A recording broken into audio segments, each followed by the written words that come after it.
Ladies and gentlemen, very good afternoon to you all, and thank you very much for joining us with the second series, with the second seminar in the series of the graduate program. So it's very nice to have you all with us. And this afternoon, I have the pleasure to have with us Dr. Jefferson Gomes from the University of Aberdeen. Jefferson is going to delivers a seminar on self-adaptive computational methods for multiphysics problems. And Dr. Gomes has his bachelor degree in chemical engineering from the Federal University of Rio, and the master's from the same university, and the PhD from Imperial College London in 2004. He also worked as a research associate at Imperial College, and further as a research fellow in Imperial College London as well. And currently he's a lecturer at the University of Aberdeen. And he also works as a visit academic at Federal University of Rio de Janeiro, UFRJ, and in Imperial College London. So Jefferson also works as a associate editor at the Brazilian Journal of Chemical Engineering. And I would like to take this opportunity, Jefferson, to thank you very much for accepting our invitation. And without any further ado, I'll hand it to you. Thank you, Savio. Thank you for your nice introduction. Thank everyone to come here today. It's still strange to talk to people through these electronic devices. It seems that we are almost alone here, but it's nice to be almost back. I think we're all going to be back to normal in a few months, hopefully. Um, Thank you again, Savi, for introducing me. It's for me. It's very very nice to come back and talk to people in Brazil, um, from different universities from Brazil. So in addition to be collaborating with the Federal University of Rio de Janeiro, I also collaborate with the Fluminense Institute of Technology in Rio de Janeiro as well, and with the State University of Santa Cruz in Ilhéus, Bahia. Always doing some work on on modeling simulation. Let's hope this how things work. I promise I will not talk. I will not show you many equations. I tried to remove as many equations I could from this presentation. So I promise you, I try to be as less boring as I can. And first of all, I would like to apologize for my accent. It's a mixture between a Brazilian accent and a British accent and a American accent altogether. So that's making Jeff's accent. It's different, but it works. Um, as I've mentioned before, I have a degree from in chemical engineering from the Federal University of Rio de Janeiro. Then I did my MSc in computational modeling at the State University of Rio de Janeiro. So it's called IPRJ, IPRJ Polytechnic Institute, a long time ago. And finally, I finished my PhD in computational physics at Imperial College London in 2004. Professionally, I have very broad, a very heterogeneous background. So I worked as a chemistry technician at the State University of Rio de Janeiro. I had previous jobs before, but not in academia. Then I became a research fellow at Imperial College in 2006. I was called to work with a project that's very, very important project for the nuclear industry. That's called Keep the Nuclear Option Open.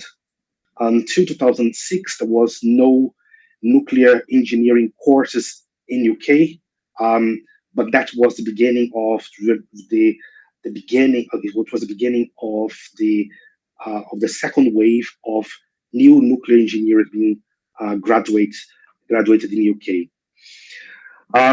Later on, I started working as a consultant. Just after I graduated as a PhD for Imperial College, and more recently, in 2013, I joined the University of Aberdeen. Here, three pictures of the place that represent me the most. So the State University of Rio de Janeiro, the left, Imperial College London, where I spent a long time, and finally the University of Aberdeen. Well, the first time I heard about Aberdeen was a long time ago when I applied for this job, and I swear to everyone, I thought Aberdeen was a place in US. And actually, it was a place, if I'm not wrong, where Kurt Cobain was born, for those who like rock. So then was my surprise that the Aberdeen, the city of Aberdeen, it was in Scotland, the original one, and the university was founded in 1495, so 5 years before the first European arrived in Brazil. It's the third oldest university in Scotland and fifth in UK. So even though it was founded in 1495, it was not the first. Five Nobel laureates here. Some of these numbers that you see here on the screen are not completely updated. So it was before the pandemic. It might be slightly different now. But what you see here, I usually like to show this picture here where the northeast of Scotland, we are at the same latitude as Moscow. And the weather here is not as bad as many people would think. Obviously, when I say not bad, means the warmest day here means 20 degrees, and everyone goes to the beach. And the coldest day here might be around -5, -10, but that's very rare. I am here at the College of Physical Sciences, so it's a mixing between three different schools. The School of Engineering, where I am, is a general engineering school.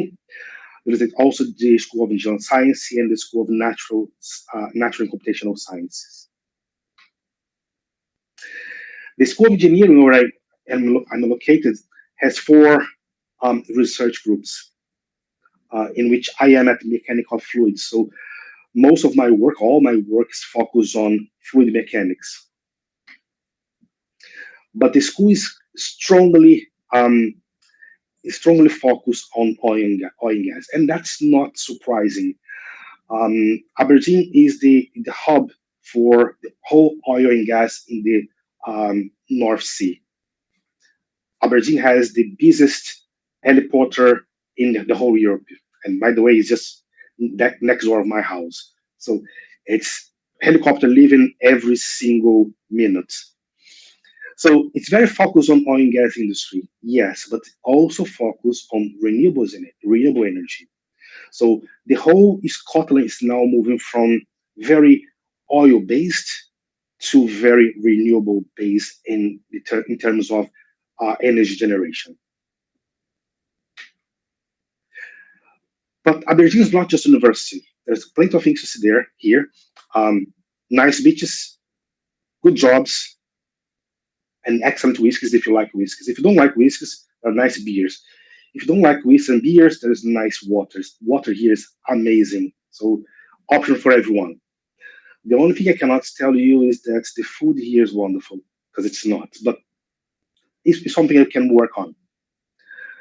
So now that you finished the introduction part about myself, let's come to what I came here to talk. So since I graduated, since I start my academic life, my focus always was on model and simulation of processes and equipment. Okay, equipment. And more in particular, everything that's related to energy, I'm really interested on. So if you think about the energy matrix nowadays, in any place around the world, one of these sources here on the screen may represent how the country or how the region actually can survive. So some places focus on geothermal energy, some places in oil and gas, hydropower, that's the case of Brazil. Most of the power, if I'm not wrong, most of the electrical power is generated by hydropower, but that's not only this. So nuclear power stations, coal, solar, all of these make the whole energy matrix. The problem with this energy matrix nowadays is that it can lead to climate change. And climate change is something that's in our agenda, in our daily agenda. It can turn into nasty weather, and we've seen floodings and thunderstorms in several places around the world. I mean, there was one, if I'm not wrong, the beginning of the year in Brazil, in Rio de Janeiro, in Petropolis. But it's not just this. Um, the dam collapse in Minas Gerais a few years ago. There were something similar to a dam collapse in the US 2 years before Brumadinho. So it's always climate change is something that's above us, but also if you think about the way that we treat our environment, you need to think about how to improve our relationship with the environment.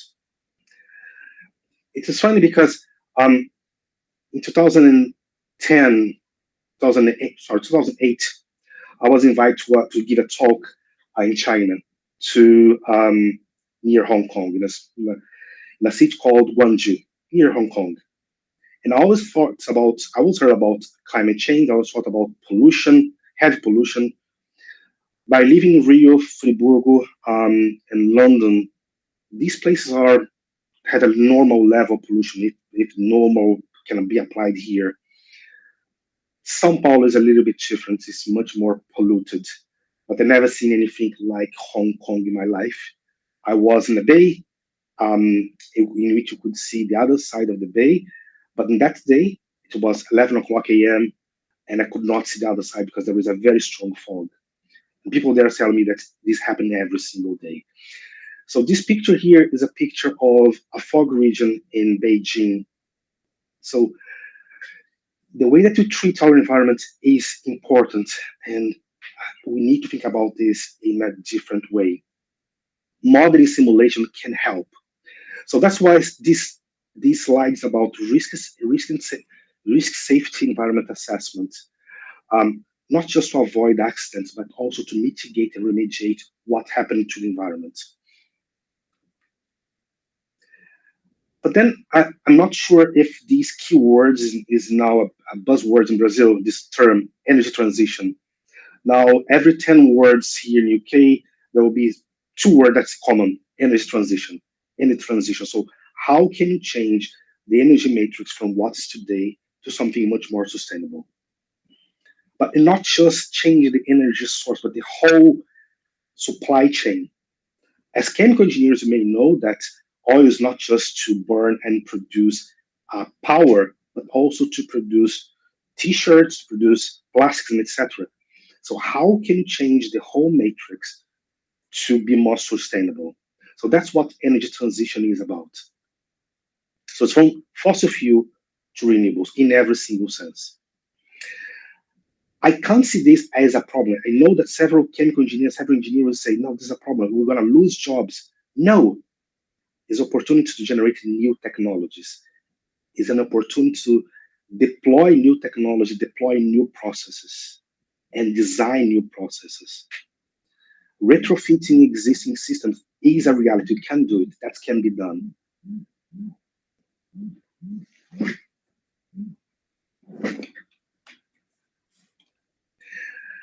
So before going further, so apologies. Before I go further, when you talk about energy technologies or energy transition, and you see in all these slides, if you think about them in a way that there are different processes there and different physics as well, there is an opportunity for us as scientists to look at the whole problem the whole set of problems in a different way. So that's my approach here. Most problems that we see in engineering, most problems we see in nature, actually, they are multiphysics in nature. I like to show this slide because I studied this topic a few years ago, and this is about the Oaklow natural reactor. I know that some of you may have never heard about Oaklow reactor. So Oklo is a region in Gabon, in Africa, in which a few millions years ago, there was a natural nuclear reaction in the subsurface. Okay, so a lot of power was generated in the subsurface, and that leads to explosions, to subsurface explosions. Materials were diffused through the rocks, and the reaction continued for a few 100,000 years. That's for a nuclear scientist is a wonderful example. But if you look at it more in a broad sense, as a scientist, you can look at that.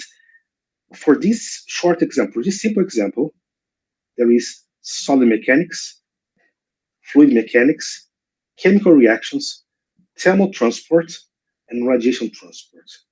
5 different physics altogether. You cannot study Oklo without studying all these 5 phenomena altogether.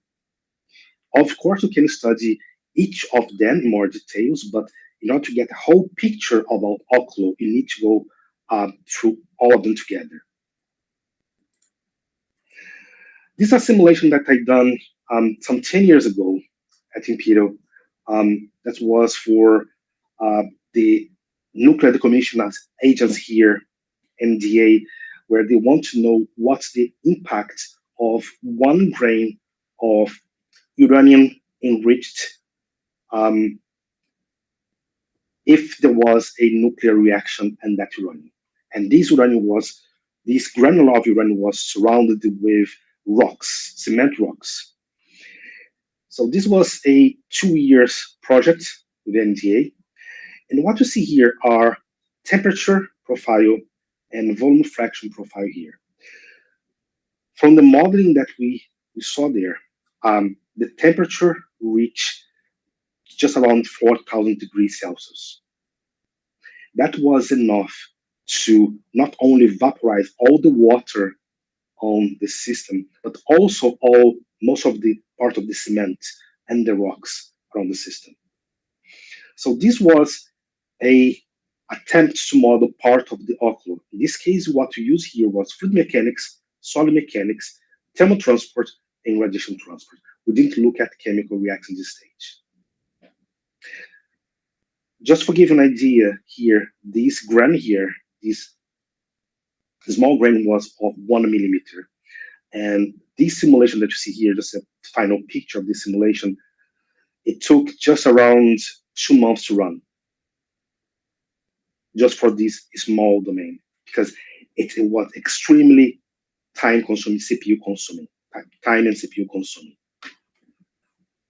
But not just multiphysics, but also multiscale. Multiscale is also a big problem nowadays. Any problem, you can start from the atomic level, go to microscale, move to macroscale, to mesoscale, component scale, so equipment, and finally field scale. Because most of my activity, my scientific activity over the years has been focused on nuclear and porous media flow, I put these 2 pictures here. So if you think about porous media flow, oil and gas, the atomic level, pore levels, will be in the scale of a few nanometers, whereas the whole field, oil field, would be in the scale of a few kilometers. And the same thing happened for the nuclear. I want to show this in more details in the next slide. So this is a slide from the Multiscale on nuclear. Most of the nuclear core you've seen, that can be seen in a nuclear system, has a size of something between 4 and 4 meters, 100 meters. Full assembly, 21 centimeters. So every single of these hexes here represent a full assembly. Within each full assembly there is a full rod in the range of 9 to 12 millimeters. Within each full rod there are several few pellets. Scale now is 10 millimeters. Within each full pellet here there will be triso particles, so uranium particles coated with graphite. That's 1 millimeter, And finally, within each of these particles, each of these random particles, there also be the atoms or molecules of uranium. In order to design good nuclear reactors or efficient nuclear reactors, you need to start from the atomistic to and goes to the nuclear core. You cannot jump. Obviously, as scientists, we're not going to investigate all these scales, but it's important to take into account all these scales when you do a model. And same thing happens for subsurface flows, for either water production or oil and gas. And the scales are not different from few scales. Few scales that's the order of 1 to 10 meters.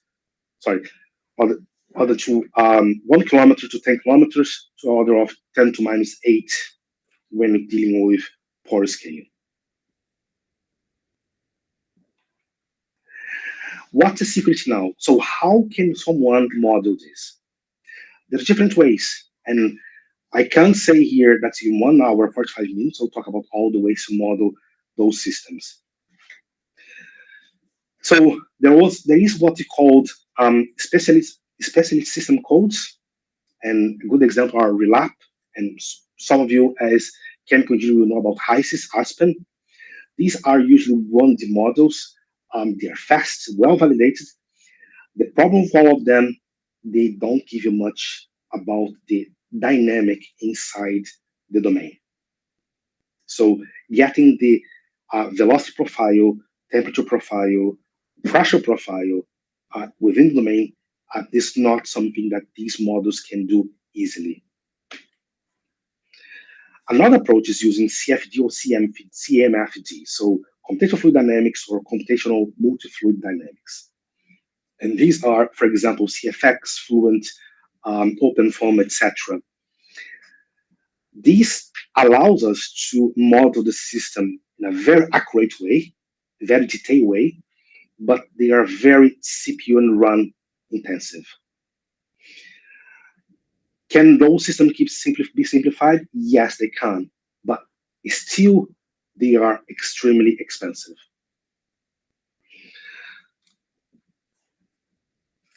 So that's for fluids. And for solids, there are mainly 2 approaches here. There are several approaches, but mainly 2. One is based on finite element method. So you basically discretize the whole domain, the whole solid domain, and you calculate the forces within this domain. Force here means stress and strain and pressure. The other approach is called the discrete element method. The other modeling approach will be discrete element method, in which you track every single particle in the system. Issues about both of them. The first one is very efficient, but it will not allow you to actually model the movement of particles, only the force within the particles. The second allows modeling the movement of each particle, but then the computational effort to model and simulate each particle may be prohibitive. And there's also what's called FEMDEM. It's a mixture, it's a hybrid between them. Let's just hope this works. Oops.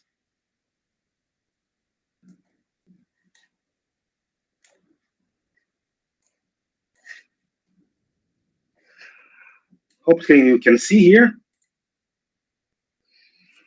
So in this case here is a FEMDEM simulation. So each particle, in this case a block, so this is the simulation of an avalanche. The block is represented by a finite element method, discretization, but also each particle is tracked. So as the blocks are degraded, so each of these particles are tracked across the domain.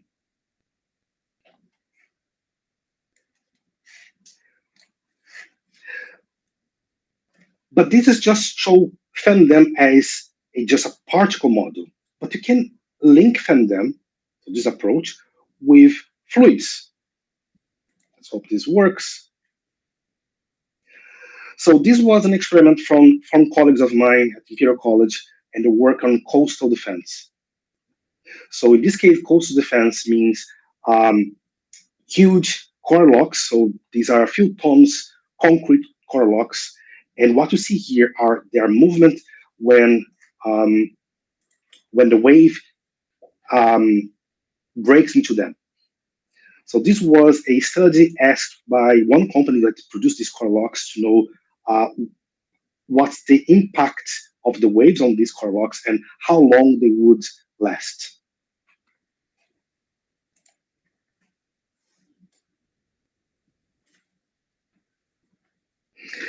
So we're seeing fluid mechanics, solid mechanics, radiation. I know that's not part of most of your work here in your group.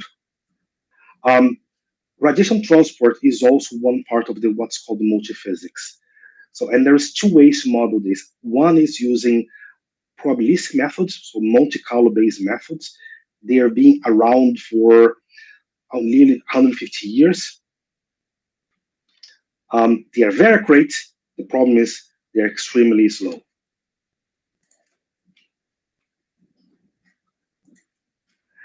The other approach is using deterministic methods, in which you calculate the flux across the domain. So you solve integral differential equations.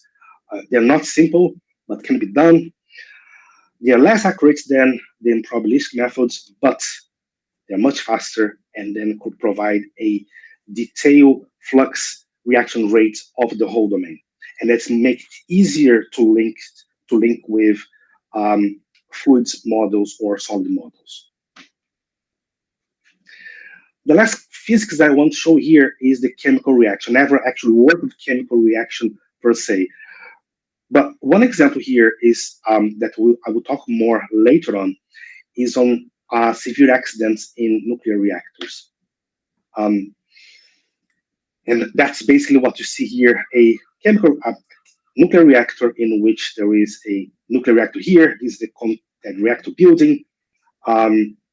This is the steam generator. So that's the structure of a nuclear building, a nuclear reactor inside.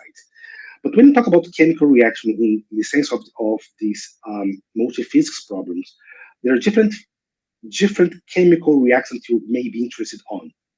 So if you're dealing with industrial and urban atmospheric problems, maybe what you want is reactions involving hydrogen, NOx, SOx, aerosols.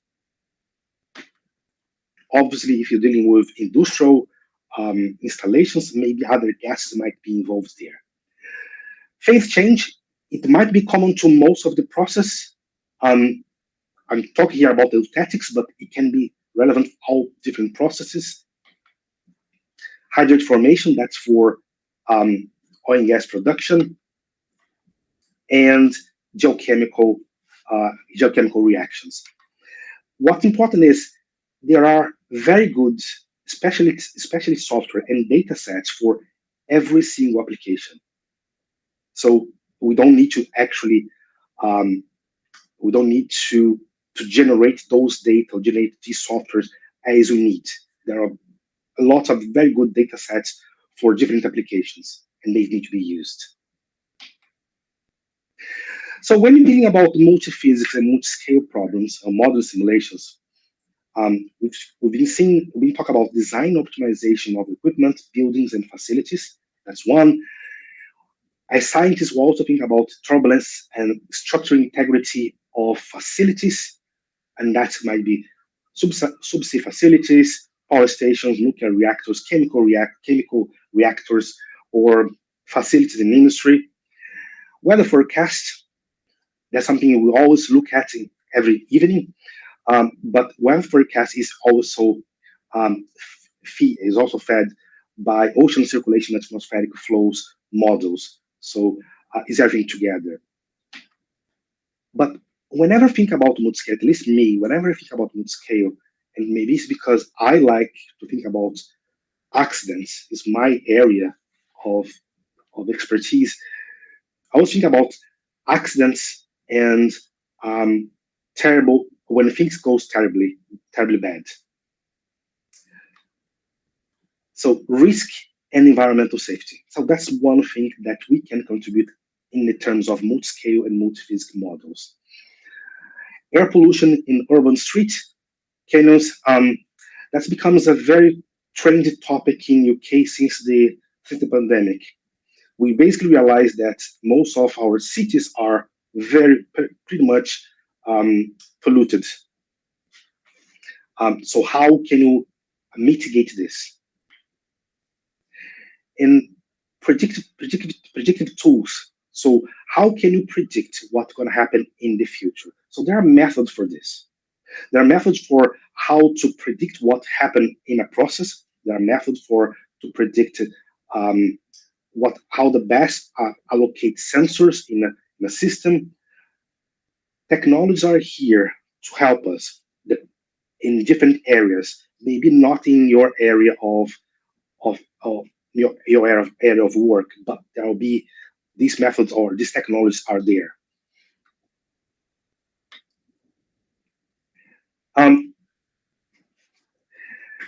Talking about multiphysics and multiscale models for energy and environmental applications. I usually like to show this slide.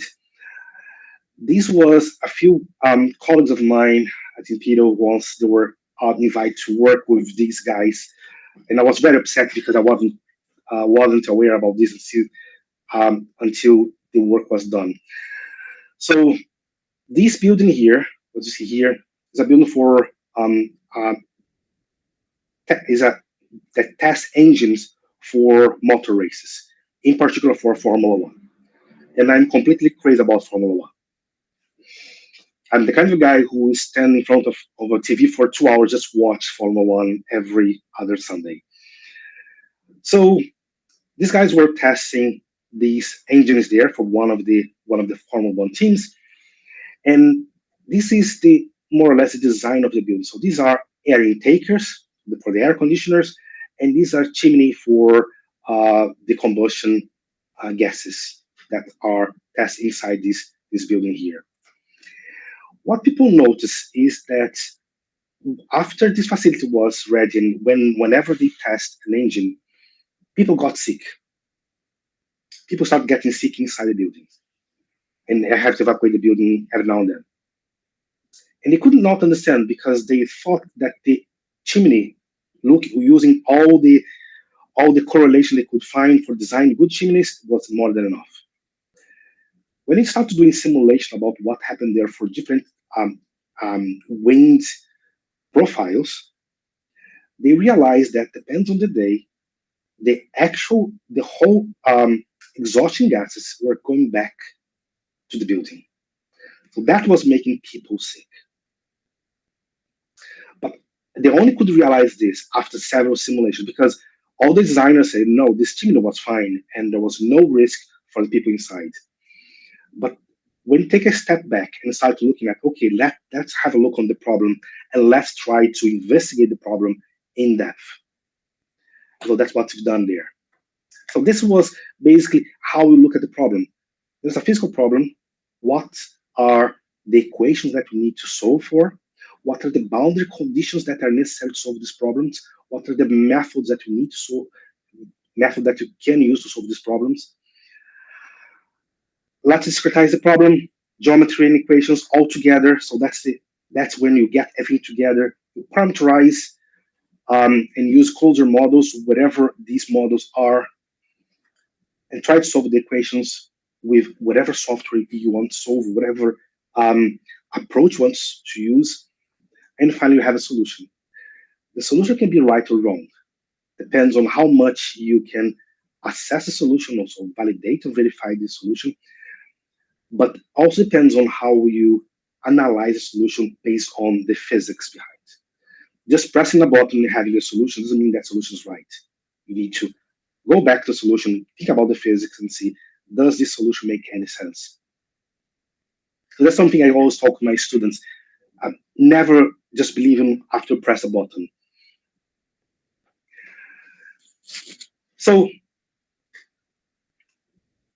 with this in mind, every time I work, all my all my modeling work was based on looking at problem and try to develop the models for solving those problems.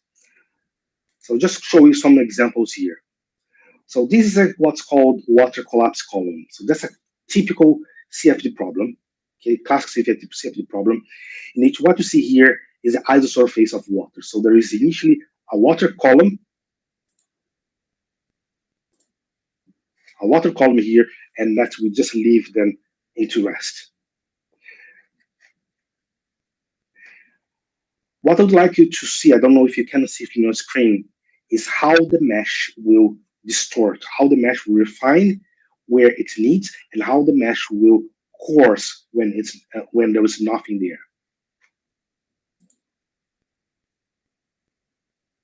Okay, stop working. Okay, let's try again.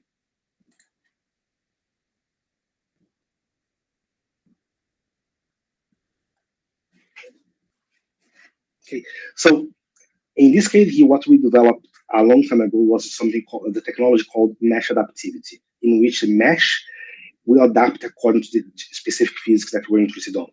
In this case here, the water surface.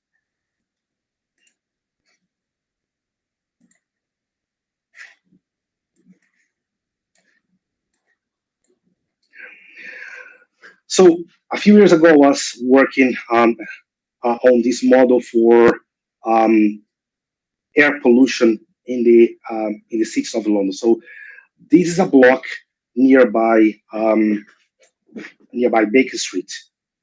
Okay, so what you see here is basically release of a pollutant on this region here, and what you see here is basically the wind velocity through the blocks around.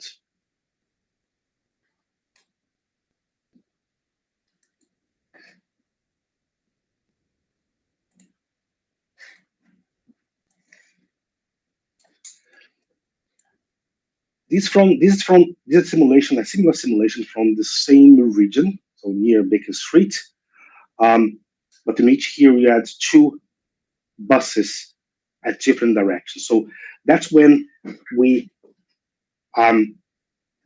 coupled fluid mechanics, transport models, or fluid models and transport models at the same time. So what you see here, basically, the pollution or associated with those bodies here, so those two buses going through this road here. This was an experiment, a numerical experiment that also was a physical experiment. So there was another part of the work was done physically. So people release tracers in some roads to see how this plume of pollutants will behave as they move along.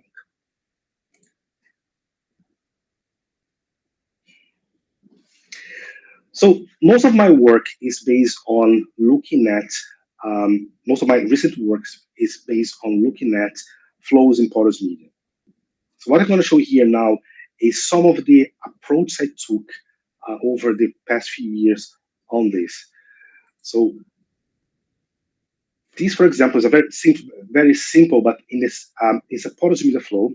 So it's a reservoir modeling simulation in which I have a blob of a fluid here and an injection of another fluid from the left.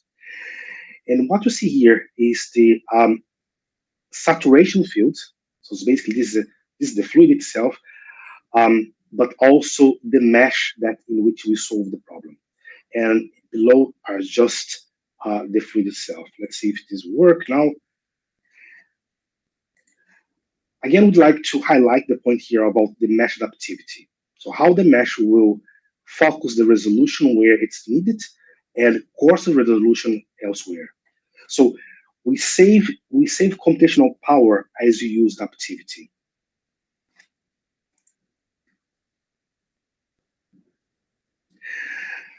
So research challenge when you talk about multi-fluid flows in subsurfaces is how to link what we know now in terms of technology of fluid mechanics, solid mechanics, and thermal energy.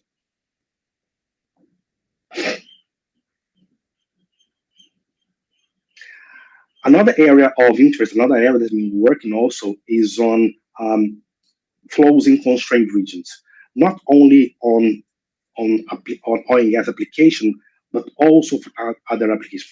For example, in geothermal applications or LNG tanks, flows in roads, in street canyons.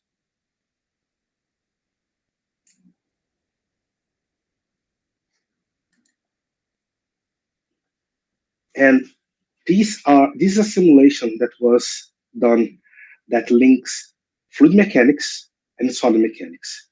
So here is a slice injection of fluid from this side here, from the left-hand side, that provokes a fracture within a rock. So these are all rock, and what you see here in different colors are basically the fluid being injected or being going through these cracks of the rock.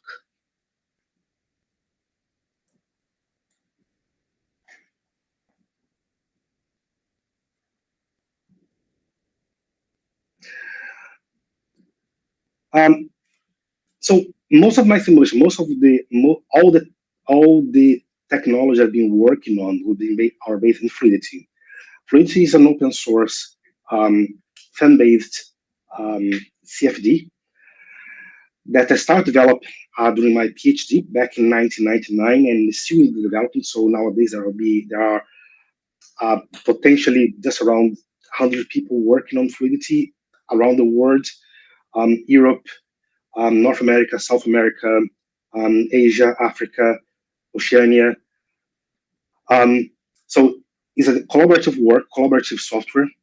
Several people working on this, and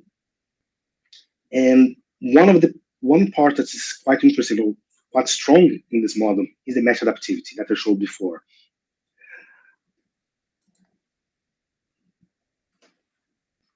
So this, for example, is a classical backstep flow.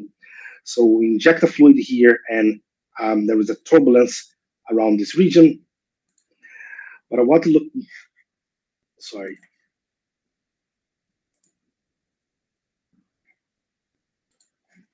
So this was done, say, 15 years ago. This was with 16 processors here. But what you see here is the mesh being used. So you see here really large elements, and here very, very small elements. So adaptivity focus resolution where it matters. Where it doesn't matter, it just coarse a mesh.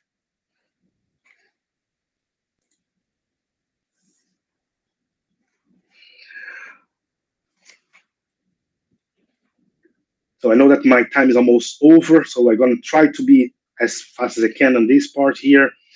That's a part of the equations.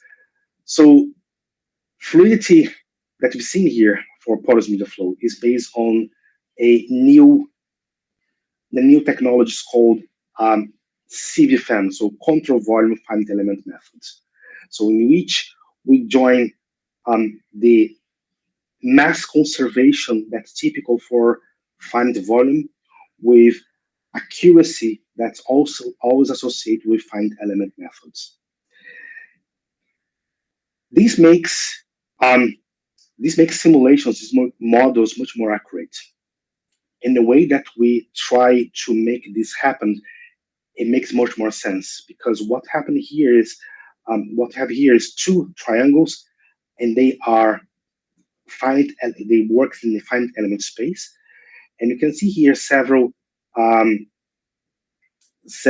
tets, several quads, and these are part of the control volume. So every single quantity that we simulate, they're calculated within the control volume space, or the finite volume space, and then are projected into the finite element space. So this ensures us that the accuracy of our model is as high as possible, not only in space, but also in time. So I'm going to jump here to a few recent results. Okay, So these are part of work for my two PhD students. One of them just graduated, another one will graduate hopefully in the beginning of the next year, on reduce order models for porous media flow. So one of the major problems in porous media flow is the fact that there's too many uncertainties associated with the system. Okay. Too many uncertainties associated with this. So you can see here an example. So this is a geothermal system in which thermal energy is given to underground water through the core. Here's a representation of the same system is here, but for for the probability of this system here. Okay, so imagine this as a reservoir system, and these are representation of the probability of this porous media system. Different from an experimental lab that you can actually measure quantities for porous media flow. Not to measure anything, you need to drill. You need to obtain samples.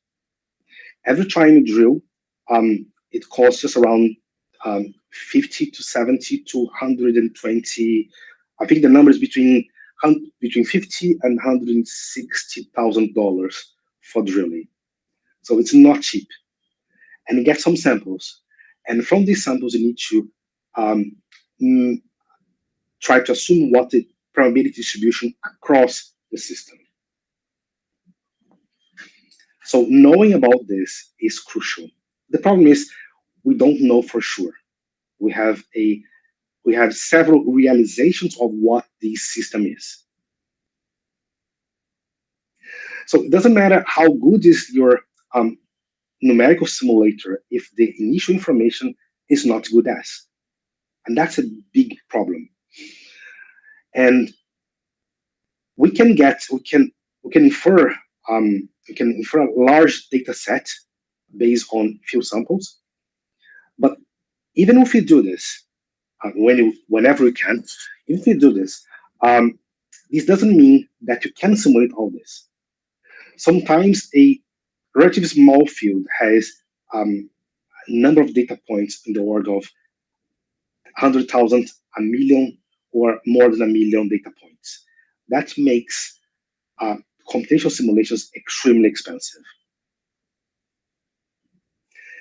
So the idea of this research here is to combine high order resolution fan methods that I showed before, fluidity, and reduce order models that are consistent and statistically consistent as well. So we use two approaches here. I'm not going to explain in details what these approaches are. So these two approaches are the SVD base, so singular value decomposition, and the proper orthogonal decomposition, so SVD and POD. So SVD is a very interesting approach in which we basically project a space into another space with a lower dimension. Okay, so that's a classical linear algebra approach. But the problem here is that probability, which is what we're interested on, is not just a constant; it's actually a tensor. So that makes our life much more difficult. So in addition to all those positions, all these data points here, all these data points represented by 9 values for a 3-dimensional tensor. So that's why we use this called high-order SVD to try to represent this the best ways you can. POD, proper orthogonal decomposition, in theory, what to try to do is try to determine how many nonlinear variables are necessary to actually solve a system. That's basically what this is, and how to get these the best way as possible. So the first work was done by Dr. Lashour. He graduated this year. The second work has been done by Miss Minizi, who hopefully will graduate on January next year. So the first work from Dr. Lashour. So this is his end work. So this was the original simulation. So these are an SP10 benchmark. So it's an industrial benchmark. This contains just around 600,000 elements here, with 1 million values for probability. Each of these values contains each of these probability values contains 9 components. And he applied his H2SVD here for this tensor and got and used 40,000 elements, so a reduction from 600,000 to 400,000. And in terms of data, reduction was from 1 million to 400,000. And what you see here are the representation of the probability field, the original one, and the reduced order. You can see there is some smearing here in the middle, but it can basically mostly represent quite well the original system. And here's a simulation. Just to give an idea, this simulation did not complete totally. This was done during the lockdown, and this took 6 months in a 32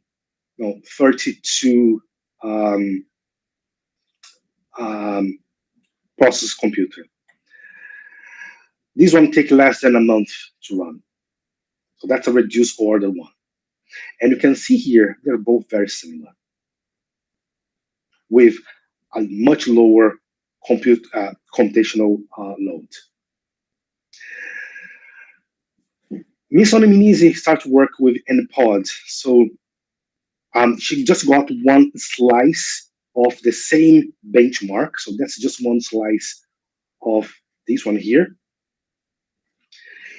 So this is the original one, and that's he used here a rank of 60. So the rank of this matrix is around 60, and this is the same representation, the reduced representation, using different ranks.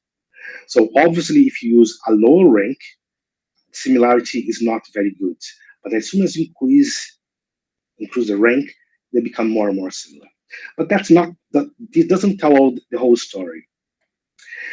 When you start to analyze the data, and this is basically the data that are here. So this is using the maximum number of data points. Same number, maximum number of nonlinear independent vectors, and that's fine. But what you want is try to make sure to use less number of factors, less number of nonlinear independent vectors. At the same time, you want the maximum efficiency of the process, and that's what was done here. So this is the original one, just a slice. So she's now working on 3D. This is a slice for the original one, and this is also a thermal system.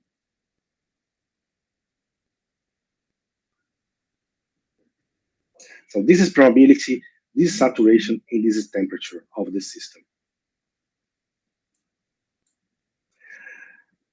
So I think you can notice here that this for 22,000 elements and this for 4,000 elements. You see here the representation of probability is very similar between both of them. For the simulations, it's the same thing.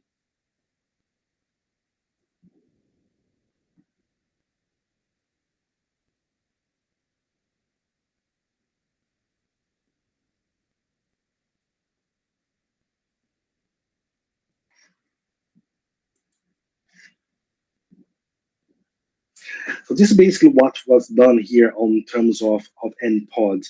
And our comparison shows that using NPOD, non-negative pods, reduce the CPU time in a third, which is absolutely great considering that the results are very similar one each other. The last work, and before I finish, I promise that will be my one of my last slides about the work from Dr. Mr. Arja. So he just started his PhD 2 months ago, and already producing some nice results. So he's looking at core degradation in nuclear reactors. Nuclear reactors sometimes they can be subject to what's called local loss of coolant accident. So that's a very well-studied event that can happen. Hopefully, not it doesn't happen very frequently, but in which if there is an accident, just like what happened in Japan in 2010, in which water or the coolant cannot go through the reactor will overheat, and the material inside the reactor, so the nuclear fuel, the cladding, and the metal structure will start to melt. So his study will be based on these two parts, on the heat flux during extreme events and the core relocation after melting. So this is slides, sorry, this is a figure, this schematic of what happened there. So after an accident happens, several sub-accidents can happen at the same time. So from hydrogen explosion to core melting. So he started looking at core melting, core relocation over the past 2 months.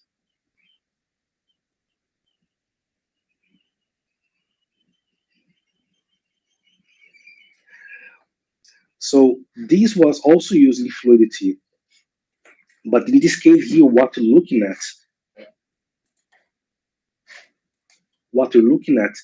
is is interface tracking method to just looking at the core, which is this part here. So here we're assuming that the core already melted and is just being relocated. So his next step is to add temperature effects on this, and then move on to critical heat flux for these nuclear reactors. So that's basically what I want to talk to you today. I hope that it didn't was too long. But the focus here was on modern simulation of multiphysics and multiscale problems. As I mentioned before, there are several tools, nice tools to be used around on multiphysics and multiscale. And some of you may be using now. Some of you may use some of them in the future. But it's also important to sit down and look at the problem and see what are the best tools for you. What are the best methods to solve the problem that you're interested on? What I'm working on, I've been working on for the past almost 20 years or more than 20 years now, is on development of fluidity as a first. So using different methods, different technologies that can be applied to different applications. My focus is mostly on energy and environmental applications, but I'm often interested in different applications just to see how much you can push the physics. With this, I will thank you everyone for attention, and I'm happy to answer any question. Thank you very much, Jefferson, for such a nice presentation and for sharing with us all this knowledge and research and things that you and your team and co-workers have been involved. We do have a few questions here. The very first one probably goes back to the beginning of your presentation when you mentioned a little bit about the nuclear energy, and then we are going through a rough patch where we need to look for different possibilities, particularly looking at the reduction of the carbon footprint. So with that in mind, in your opinion, what would be the role of nuclear energy for the years to come?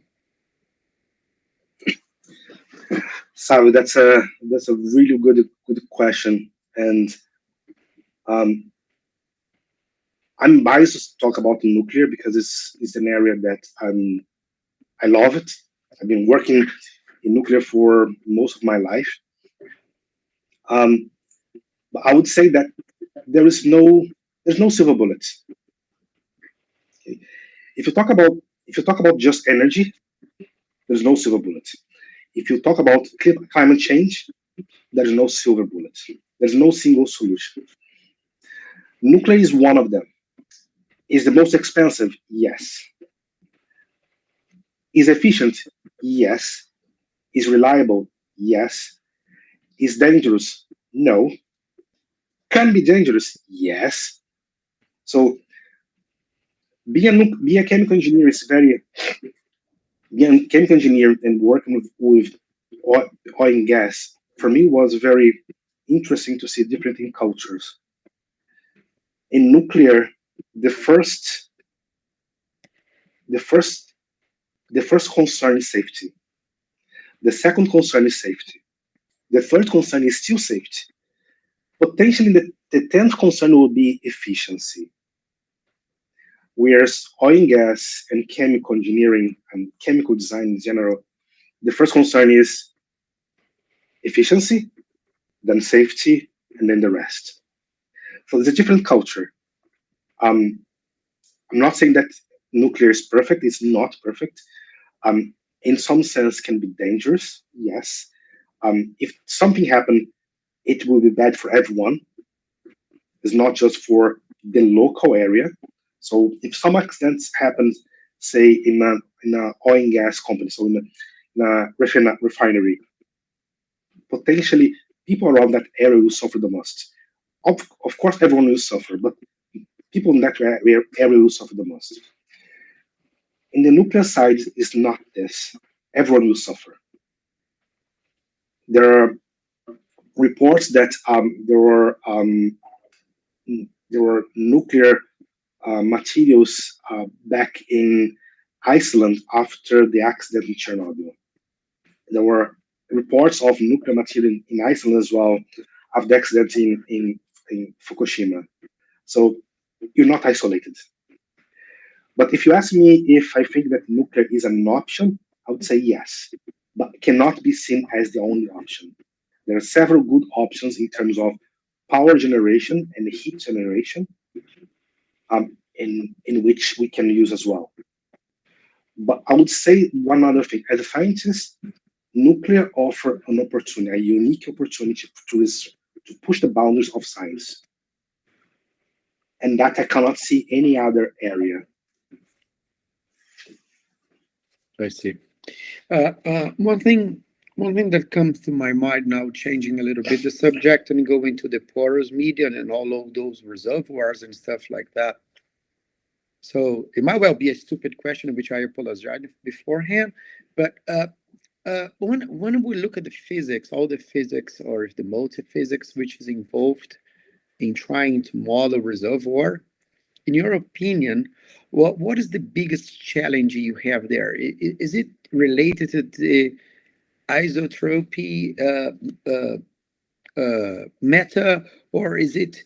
Do you think that the adaptive mesh, from the numerical point of view, it's something that's the biggest challenge, or is it a combination of both? Because look, what I'm trying to say is that when you look at the stress and strain fluids, for example, one of the assumptions we somehow we assume that some of the tensors are symmetrical, and then we make the problem much easier in terms of modeling, and surprisingly it works. Although it's not always that the isotropy is in there.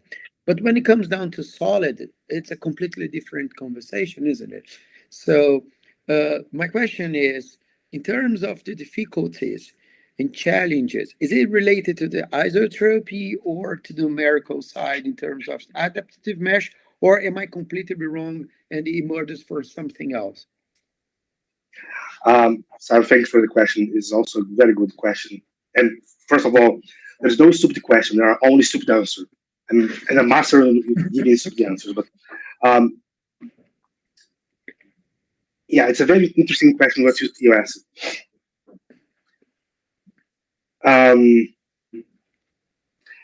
I would say that the main challenge when you model a porous media flow, okay, and this regardless of the application, aquifers, oil and gas, geothermal, whatever application you want.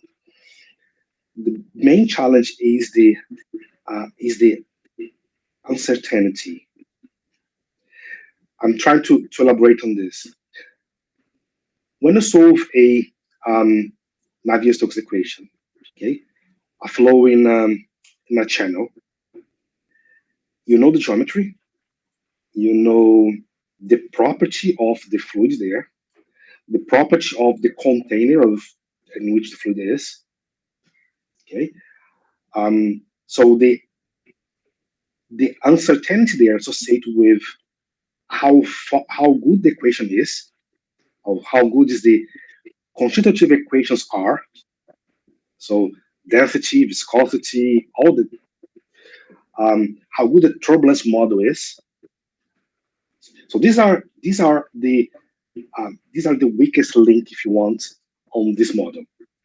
When you move to porous media flow, the problem is, do we know the geometry? No. Do we know the properties in every single point of the domain? No. Do you know how much fluids are there in the domain? No. Do you know the nature of the porous material in every single point domain? No.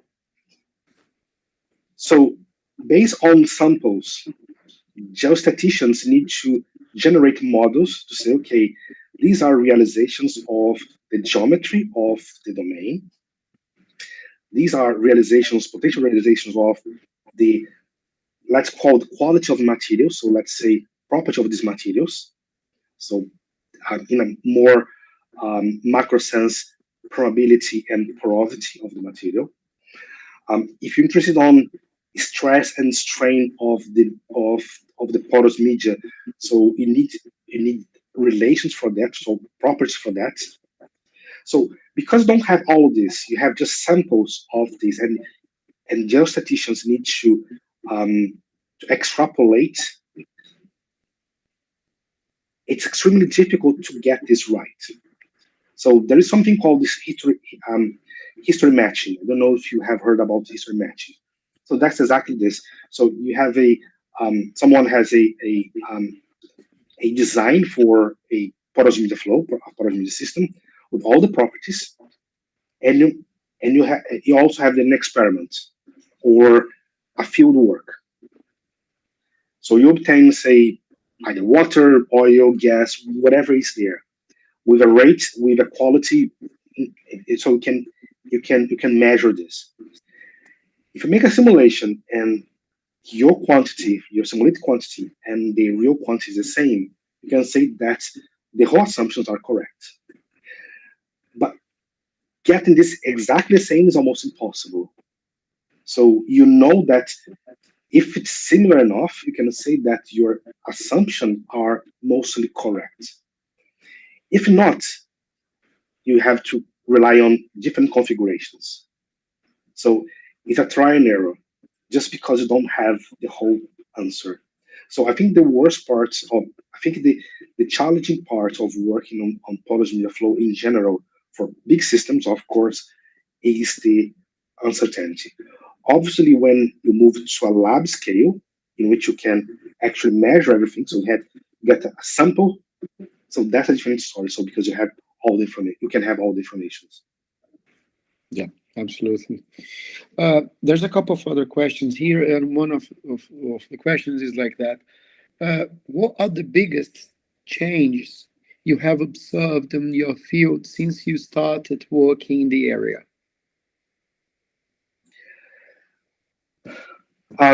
Assuming that I started working in this area in the end of last century, a lot. When I started doing my PhD, it was in 1999, but I started working in science properly during my MSc at the State University of Rio de Janeiro. So in that time, everyone used big Unix system. Having a computer for running problems was challenging sometimes. You leave the system there running, and you come next day, and it was still running because other people are using the same time, the same computer. by the beginning of the 2000s, Linux becomes a major tool for scientists who works on big systems and big programming systems. So that's when things start changing. Nowadays, the change is how to use the computational tools more efficiently. So how to use predictive models, how to use AI, for example. I didn't talk about AI here, but how to use AI in a better way. So one of my students, I showed quickly his results. He was actually integrating the whole Porous Media Flow model, so fluidity model, plus reduced order models, plus machine learning models to get the results. So I'll guess that everything changed over this period. Some changes were extremely positive, and some changes were just positive. Um, when I say just positive means when I started, um, I think used to read 2 papers a week because I have to ask for a paper to be downloaded and get all this. So you may remember this time when you have to go to a library, open a book, and to photocopy. Nowadays, the paper is just in the press of a button for you. But that means that you can read much more. So if you don't read 5, 6, 7 papers a week, you feel that you're not following what everyone is doing. So there are much more nowadays. So it helps you to be a better researcher and do better research. But at the same time, it's about managing your time, manage your life, the balance between your private life and your professional life. Yeah, absolutely.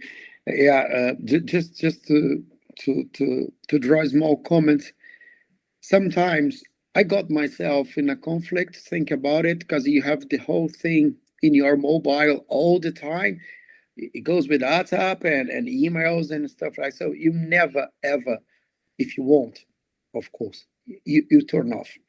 And then there's other problems that are arising based on this. For example, these burnout things and stuff like that, because we are so all the time we are fed by thousands and thousands of information, and I have to say, some of this is just rubbish, and the work that you have to do in deciding which one it's worth to go a Relevant. little bit deeper, right, and which one is rubbish. That you spend a lot of energy on this as well, which is not healthy. So yeah, definitely. Okay, I have one more question here. It comes from the YouTube as well, and then it says, "What are some trends for the near future that you are seeing?" Trends in general, trends in I it's not is not. I mean, the one that sent me the question didn't specify. I'm just assuming that he's talking, or she is talking about, from the scientific perspective. there's several new trends nowadays. I mean, I guess one challenge for scientists is identify what is what's a trend properly. So where the research, where the science goes, and what is just one flick that happens now and then disappear. So we may remember that in the beginning of 2000s, um, artificial neural network was a must. So everyone was looking at artificial neural network. And then it becomes, and then almost vanish. I wouldn't say vanish, but the number of papers on that area, on different fields, start to decrease. And then when people start to look at the machine learning, artificial intelligence, this will come back. And I think now it came to stay. I mean, I think it will be something that will be in our life forever now, because it makes extremely complex system simpler to simulate if you know enough about the system. I'm against to say that it will be a solution to all our problems. I don't think it will be. Although some people will say that will be, but I don't think it will be. But it will help immensely most of scientists. So I think that's one area, a very trend in some sense. So artificial intelligence, machine learning, all these areas. The second one, and I would say that the second one is it's not a trend because it's already here. It becomes a trend, if I'm not wrong, by the end of the year 2010, which is predictive modeling. Predictive modeling was widely used, what is widely used by weather forecast scientists, scientists. And then it becomes more and more used by ocean modelers, atmospheric modelers, and now it becomes more for even industrial modelers, people who work in modeling in industry. And the reason of this is because the models for predictive sciences are extremely, I think nowadays, are really well known. They have some challenge, of course, and most of the challenges associated with implementation, software implementation. But I think that will be an extremely strong trend in the near future again. In particular, when you link predictive science with artificial intelligence, then I think you get the best of both worlds. Yeah, absolutely. Jefferson, it's been such a lovely time. I would love to be with you the whole afternoon and going through all these discussions. I'd like also to have the opportunity to touch upon the matter of philosophy, a lot of this which is related with the AI. In my opinion, goes very close with philosophy and all the things which are related to the human being itself. But the time is short, and we have the whole afternoon ahead of us, and you also probably back in the UK, you are heading towards the evening.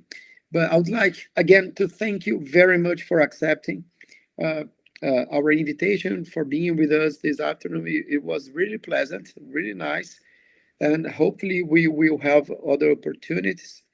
And again, I would like to thank you very much. Thanks for having me here. Yeah. Okay. Talk to you later then. Thank you. Bye. Bye-bye. Bye. Cheers.